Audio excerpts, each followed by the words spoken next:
Well, hello, Arne. Thank you very much for being our guest here at the ICO Grill series. Thank you very much for having me. It's a pleasure. Sure. So just to start, could you explain us why the world needs FriendUp as a project? It's a very good question. So today, the cloud and all the data we see, they are an integral part of our lives. So we are merging with technology. We use Gmail and Hotmail and Google Drive and Dropbox and Azure and Amazon and Hangouts and yeah, the list goes on. All these services are centralized, and we don't know where the data is. We don't necessarily know what the data is being used for and who has access. And it's not so easy to, if you have a problem, who do you call? So these shocking Facebook and Google Play scandals that are now enrolling, it's waking people up.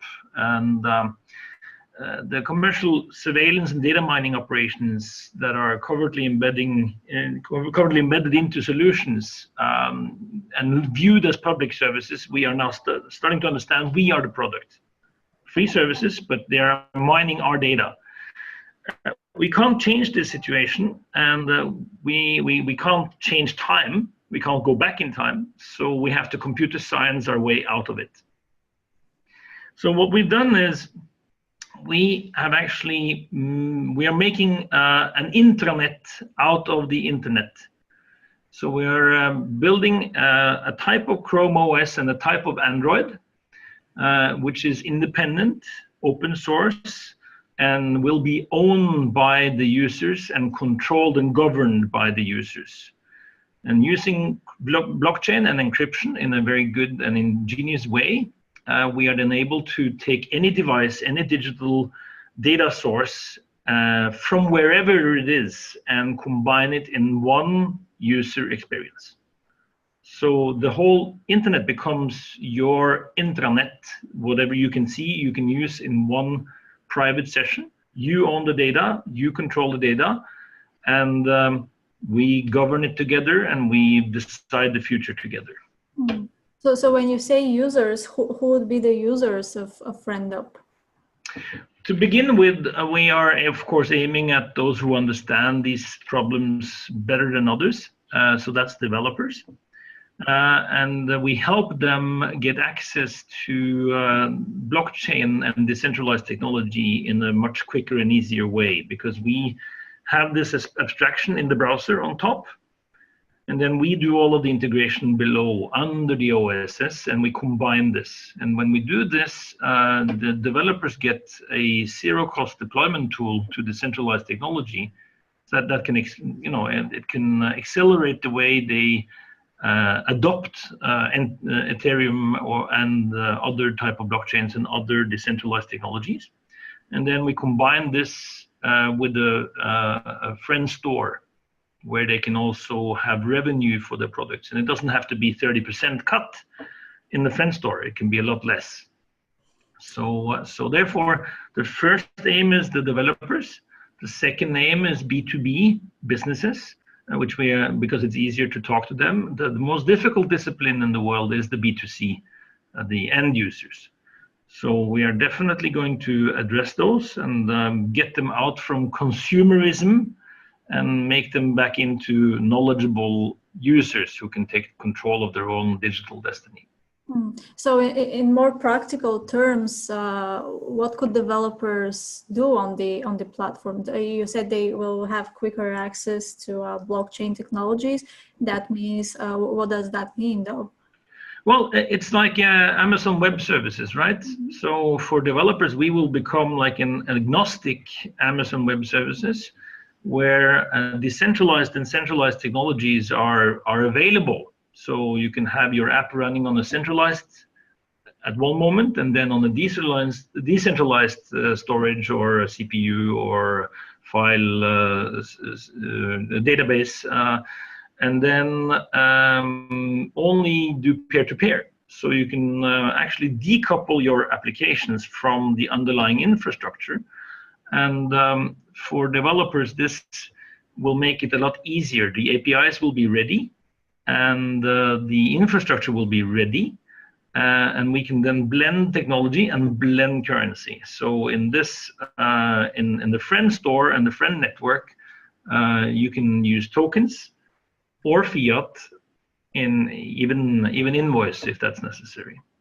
That's part of this project.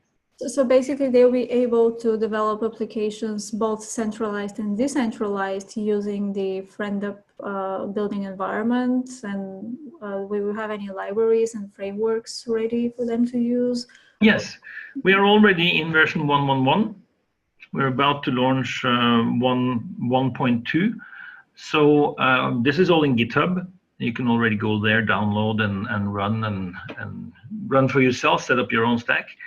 But we are now decentralizing it. That's what the whole thing is about. We started this project in 2014, have a long background from 2011 before we really got started.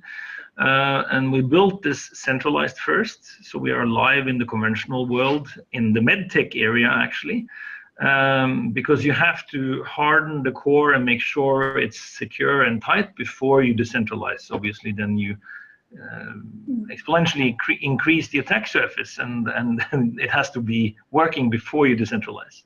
Yeah. So yes, the developers will be able to build their own APIs and their own applications and combine all of these in one and same open source cloud desktop, which will work in any browser. And then you can, in that same browser, combine any legacy software and low latency stream that through the Friend core up to the browser. And you can, of course, combine any cloud service. So that means the Friend unifying platform will be both future-proof for web apps and legacy-proof for old applications, and the cloud-proof to combine all of these three realms, if you like, in the same user experience. Nice. And then what would be the applications for businesses you mentioned, and also for the end consumer? How would they use in the future this platform? Yes, well, as I said, we are now doing integrations that replaces Citrix, replaces VMware Horizon, where you can combine old legacy resources and services, applications, data with cloud resources and build native resources in the browser. So that means you can design templates and user experiences that are completely new, that are agnostic to any operating system and device neutral. And then you actually, the only thing you get is a single sign-on, because that means I can use your computer or my computer, whatever, to reach my cloud computer in one user experience. So today we are selling this enterprise white label to do integration, creating an intranet, which is also like an extranet available from wherever, but it's yours and it's encrypted and the data are safe. And this is where the problem is, right? Where the Facebook and Google and a lot of these others, their business models are focusing on metadata accumulation and selling those data, and focusing on marketing and advertisement. And that model, those business models in themselves are not sustainable. So therefore, using business model which is per user or per unit per month, and then you can add for resources the way you like in the Friend store, and have a lot lower cost base and a lot quicker time to market, because the Friend network and Friend store is so volatile. Versatile and so available for everyone to quickly get applications up and running. You know, today Android apps and iOS apps, they are, it's like you have driven 2 kilometers too far. You should back up and rather build a web app, because it's certainly the web apps that are the future. So can you talk a little bit more about the use of the blockchain in the project, and why did you decide to go that way and to decentralize it? What's the benefit of that? Well, this project wouldn't have been possible without blockchain. And the reason for that is when Hågen and me designed this and really made the 5 pillars of Friend, which are all about the spec, really, the standard of integrity, privacy, intelligence, empowerment, and freedom. We understood that if Friend really becomes successful, and come on, we called it Friend. That's pretty crazy. The more successful it becomes, the more power it will have, and that power, I don't want it, and Hågen doesn't want it. We want to have the users to have that power. And how do you do that? You have to decentralize, and you have to have the integrity, and you have to empower the users. So by using blockchain and having a utility token where where users are incentivized to suggest changes, and they are incentivized to vote on those changes, then you can slowly make a centralized governance of that ecosystem into a decentralized governance of the same ecosystem, giving the power to the users. And that is what we are doing. This is in our white paper. This is the whole plan, is to slowly morph this project into a decentralized autonomous organization, using the blockchain and using the token and using incentives to make this work. So what other use the token will have other than giving voting rights to the user? Yeah, of course, it's the membership, it's the entry key. So therefore, that takes care of your identity. We share the infrastructure, but your wallet and your account is your entry key and your identity. Therefore, we ensure that there is a logic separation and integrity of your data. And at the same time, you get to influence and govern the project. You can enable token-token integration, ERC20 token. We are blockchain neutral, but we use Ethereum to set up this stack.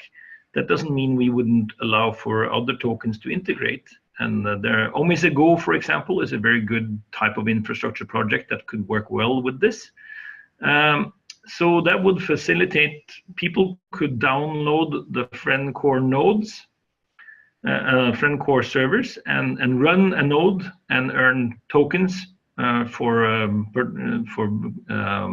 contributing resources to the network. And of course, it will enable. What kind of resources? Yes. So that means the Friend network, right, where people can download Friend Core and share resources and earn Friend tokens. And then they can share resources and use the token as the trade element for that peer-to-peer transactions, which would be micro and nano transactions for that matter, but also to facilitate token-token exchange and token fiat exchange. And external vendors who are not decentralized, who are not in the blockchain space, they can also participate in the Friend network and the Friend store, because we will then have a token fiat exchange as well. And of course, we are talking to a lot of exchanges how to have liquidity for the token itself, but this will also be part of the platform. So you have an embedded exchange, you're saying, or you will be working with external exchanges? No, we will definitely work with the professionals. I mean, we are smart enough to know that we can't do it all ourselves. If the project gets really successful, of course, at some point it would be beneficial for the token economy, for the Friend network token economy, to build their own exchange, but that's that's 3-5 years ahead, and let's get it working first, and then we can decentralize. So how many coins will be sold during the ICO, and how did you come up with that number? Yes, we started with thinking our cost base, of course, is US dollar or euros, and thinking how many people, how many hours, what do we have, what do we need, and then we benchmarked the different soft cap, minimum, and mid cap and hard cap, and then we thought how many we looked at a lot of other good projects, projects we believe in. And we first came up with 1 billion tokens, and then some of our advisors said, "Nah, why not make it 2 or 10?" So, but we like symmetry in numbers, and Hong and me, we are a fantastic mix of competences. We complete each other very much. So, long story short, we decided on 2 billion tokens, and we designed our bonus incentive systems, the airdrops, and the various tiers for the pre-sale and the token generating event. And add this up, you will find 2 billion tokens with 1 Ether equaling 20,000 friend tokens as the benchmark. So what does the distribution of tokens look like? Yes, 82% are for sale to the market. 12% goes to the project company, Friend Network AS, based in Norway. And that's a very good thing because Norway is very transparent, so all the token holders will be able to see all the use of funds and etc. And then 6% only for endowments for the team. Now people would say that's maybe not so much, but the point here is all of those 6% endowments are to people who are already either employed in Friend or close consultants of Friend or equity holders of Friend. And the use of funds is to hire more people and incentivize them with the pool of 12%. And therefore, we can sell the most 82% to the market. Mm. So you mentioned Norway. Are you registered in Norway? Do you fall under that jurisdiction? And yes, we are. This is again how funny things are with Friend, because Hongene is, he's almost savant, brilliant developer whom people in the industry are now calling more and more. They're naming him the new Linus Torvalds, i.e. The guy who made Linux, and 30 years later, Hongene is making Friend. So, yeah, it's a great pleasure to work with him. I can assure you, it's a lot of fun. You should meet him. Now, I've been lucky enough to build a couple of companies myself. I'm what you would call a serial entrepreneur, and I've had a couple of exits in the fintech industry. So I have a bit of a name and a bit of a reputation, and a good one, luckily, and integrity in the fintech industry over many years. So I have been able to convince the Norwegian authorities on the political level, all the way up to the Prime Minister and the Financial Committee, that rather than having to go to Switzerland or to Malta or to Gibraltar or to wherever, it is better for Norway, and it's also better for me. I'm an egoist. I don't have to travel so much if we do the ICO from Norway in Norway. So this is the first ICO from Norway in Norway, and you have to remember, in Norway there's a couple of really good things. We are extremely transparent, as I said. Everyone has to pay tax and prove that they are paying tax in order to be able to vote in this country. So it's part of your democratic obligation. And at the same time, the trust capital in Norway is very high still. We are a bit naive, but at the same time, I've lived in 8 countries, so I'm much awake. But there's a lot of good values and innocent values in Norway. The nation is very digital, and we also have something great. We have the lowest score in the Western world on the inequality index. So the society is a social democracy, and these values are extremely well aligned with the blockchain movement, if you understand what I mean. Yeah. So doing the ICO from Norway in Norway with the Norwegian Financial Supervisory Authorities, okay, we've gone through the whole 9 yards of that and educated them on token utility and etc. And we're doing this together with EY, one of the big four, former Ernst & Young, to help us do the tax compliance and regulatory compliance. And we're working with the largest banks in Norway to make this happen. And my aim is to set a benchmark to create a standard of how to do this in a sound and solid and austere way. And hopefully then a lot of other ICOs can follow in our footsteps and do the same. So creating a new safe ICO runway in Norway at the same time as we do ours. That sounds very nice. We definitely need more of that in the world right now. Thank you. So what is your total addressable market, and what do you estimate FriendUp will cover out of that? Right, it's a big market for sure. And if you look at, I'm just going to do a little cheat here now to make sure I get the numbers right. Operating system market share worldwide, that's what you need to look at when you think about Friend. And Android right now has 40%, Windows 36%, iOS 13%, OS X 5.5%, and Linux 0.68%. So these are also your competitors outside? Yes and no. They are. This is the funny part, right? When you have a meta operating system, which we have, they are also our building blocks, right? The other operating systems are our building blocks. We have made an operating system out of other operating systems and out of other browsers. So therefore, when combining the OSs and browsers in one and same new way of utilizing the internet and the resources, we don't really look at anyone as our pure competitor. Maybe Chrome OS and maybe Android, but at the same time, we can use them. They could necessarily also possibly use us, but their biggest problem is that they are who they are. That is not the problem for us. It's actually our advantage.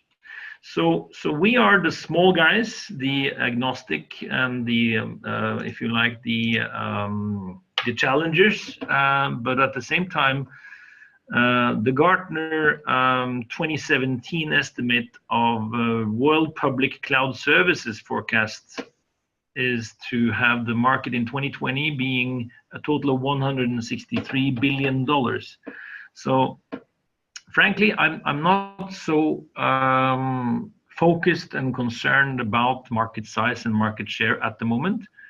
I'm extremely confident in our way of work, and we meet really smart people around the world. I've been touring road trip style for ICO for Friend, but also at the same time equity style for our fiat business.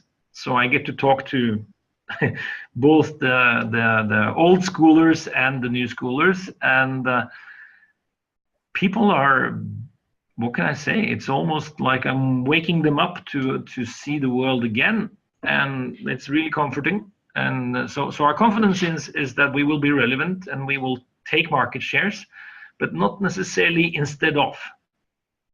It could be just in addition to.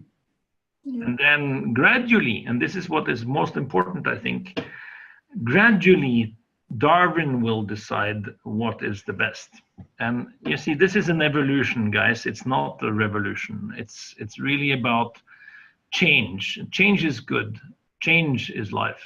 And if you are going to change, you have to be able to have some tools and some things around you that are hopefully friendly, hopefully dynamic, hopefully agile, and hopefully adjustable to what your needs are. Those friends, digital friends, are going to follow you through your choice of how you want your digital life to be. And that's our mission, is to be your choice for that. Ooh. So do you then have any competitors or close competitors inside the blockchain space? Anyone who is working on a same or similar project? Can you speak a little bit about that? I would say actually no to that too. And this is very typical. If you can't see competitors, there's something wrong, but we are connecting everything, right? That is our job. So that means decentralized storage friends. Decentralized CPU, friends. Decentralized file system, friends. Decentralized VPN, friends. Decentralized whatever, we can connect all of these. We've seen a couple of attempts on various type of OS, but an OS can be very low level, down on the disk operating system or even lower.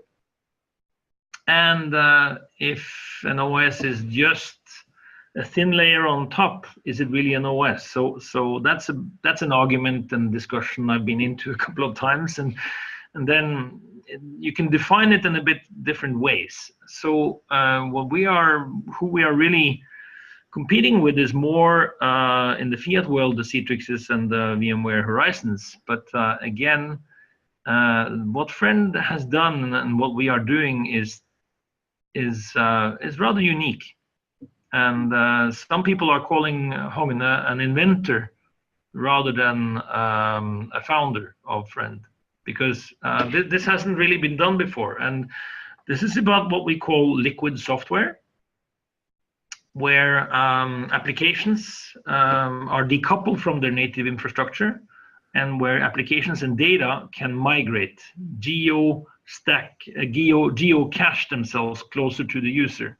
Because in a paradigm where 5G, right? 5G and a lot of data for AI, for VR, for mixed reality, for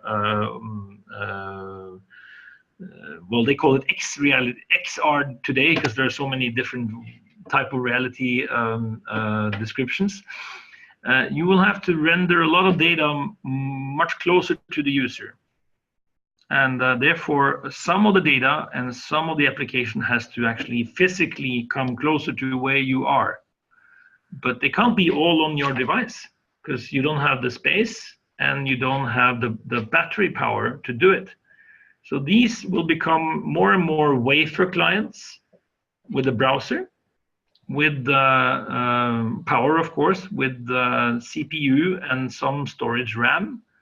And the rest will happen up in the roof or around you in your car, or in the infrastructure around you, where the data you use will be rendered, and then it will be streamed in pixel style to you to view it.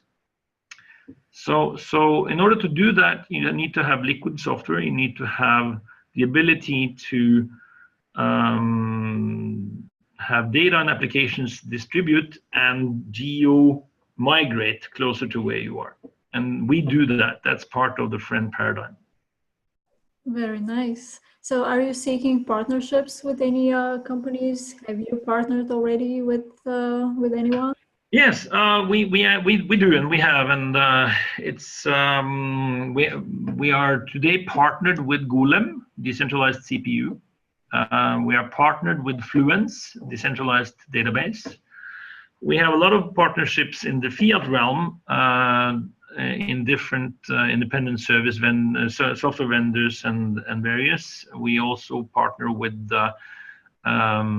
distributors of enterprise software, so that obviously we are not proficient in Microsoft Gold Partner or this, that, or the other. So. But we would like to be able to offer those enterprise softwares in the same screen via our Friend store. So we then partner with suppliers, resellers. We are also having a long list of white papers we have read and we are reading in between all this, all of these activities, and we see a lot of potential partners. We are now getting close to work with OmiseGo more and more to see how their project will fit with the Friend network and the Friend store. They kind of complement the platform. They kind of complement the platform. Yes. We are definitely, like everyone else. And if you really think about it, long and hard, decentralized open source in that space, are there any real true competitors? I would contest no. I would contest that in a true decentralized open source environment, it's only about your ability to partner. that's really so in any digital ecosystem. Your ability to partner will become one of the most important defining factors, really, for your success. And that's one of the reasons we call this project Friend, because we have to really connect it all. And if we're going to do that, we're going to have to partner with everyone. So this is something we are pretty good at, but we will work on getting better and better at it. And this is about vetting technology and finding the right time to focus on the right tasks. And that's what we are busy doing. And of course, once the ICO is complete, we will have more resources and available time to focus on being even better and faster at partnering. So speaking of that, how are you planning on using the proceeds from the ICO? Yes, I don't have the chart in front of me, but you'll find this in the white paper. Mm-hmm. And the most part is for employing people, hiring new people. And it's also for complementary technology, 10%, where we will, so I'm talking about the max cap now. If we get the max cap, it's a bit different if we get the soft cap. Then it's about critical minimums. But let's talk about the insane scenario where we get the max cap. Complementary technology, because we have a lot of great business developers, entrepreneurs in our network. And they can help projects, great projects that we see and identify, to finalize their business model or finalize their hurdles. Because I know there are a lot of people struggling out there. They get funded, they have a great idea, but they don't necessarily have the experience that I have or other people around me have. So we can help. We can also then potentially help with funding if they should have problems. And we can help with technology to get them on the Friend network and get them on the Friend store. So that will accelerate. So that's another 10%. Then, of course, there's legal, tax, and all of that, which is a bit more heavy in this project because we have to do it super right. I'm not saying, of course, everyone has to do it that way, but I've done it before, so I know what that really means. And then airdrop, 10% if we get the hard cap. And that is really both marketing and spreading the good news. And this is all from memory right now, but you will see also in the budgets in the white paper where I'll bring that up while you give me the next question. All right. Well, we will have links to that on the page so people can check it out for themselves, okay, and then dive deeper. So do you have any milestones set in place, and how do you communicate that to investors when they're achieved? Exactly. Our roadmap is also on our web pages. It's very, very, very extensive. Now, of course, today is the 19th of April. We had intended to open our token generating event on the 16th of April, but because of the latest market turbulence, and also we are on a learning curve here, so we understand we have to build more community. We have 40,000 almost people in our Telegram group, 38,000 something, but we still need to work harder on getting the word out. So as the market dropped, I think everyone crawled back into their cave and decided to wait it out for a while. So we decided to keep the pre-sale open and stop the countdown to the TGE, assess the market, and make some adjustments. We have announced those adjustments. We reduced our soft cap down to 10,000 Ether, 10K, and we made a more tiered system of how we will get started and then roll out. But also at the same time changing the smart contract so that people will get tokens. So we are in the process of doing that now. And then we are, of course, aiming still, because we are working full throttle on most of the processes we have started, even though that the TGE is delayed, to get the Friend store up and actually make transactions by the end of the year in the Friend store. I got it up now. The maximum cap, 44% for employees, 13% for office and indirect costs, 10% for contractors, because we will also hire a lot of other projects and help them. We don't have to build what they already have ready on board, and then get them to accelerate the fact that we get the network and the store up and running as it should. Marketing 8%, complementary, as I said, 10%, contingency 5%. That's the risk barrier here, and airdrop 10%. So it's all in the white paper. Cool. So what are you, as we're coming to a close, would you share what are your biggest challenges you expect to face, and of course, how do you plan on overcoming those? Yeah, well, it's in this project, it's a bit upside down. Technology, we are already up and running in version 1.1, 1.2 coming up very soon, and version 1.2 already planned and scheduled. So our challenge is really finding the right partners at the early stage.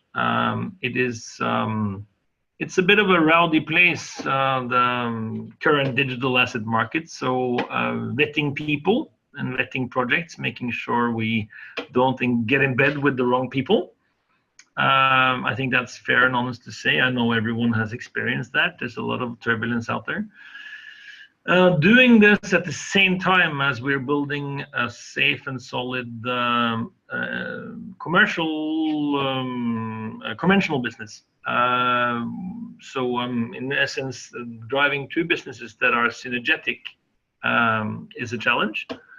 I know that finding the right talent is going to be tougher for everyone because there are not enough skilled people on this to go around.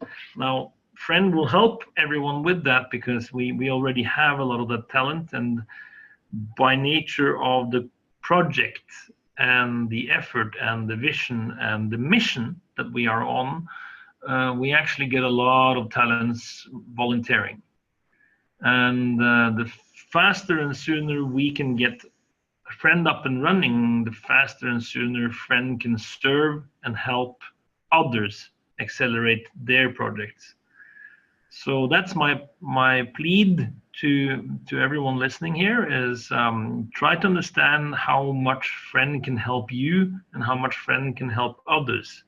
And when you understand that, you will see that helping Friend get this ICO done will indirectly help you and a lot of others. Thank you, Arne. Thank you very much for those words and for being our guest here and for sharing so much information about that really, really nice project of yours. Thank you, Victoria. It's a pleasure to be here. I don't feel being grilled. I feel good questions, and I'm very happy for you doing this and helping us get the word out and putting your focus on each project and getting some real answers to good questions. So thank you.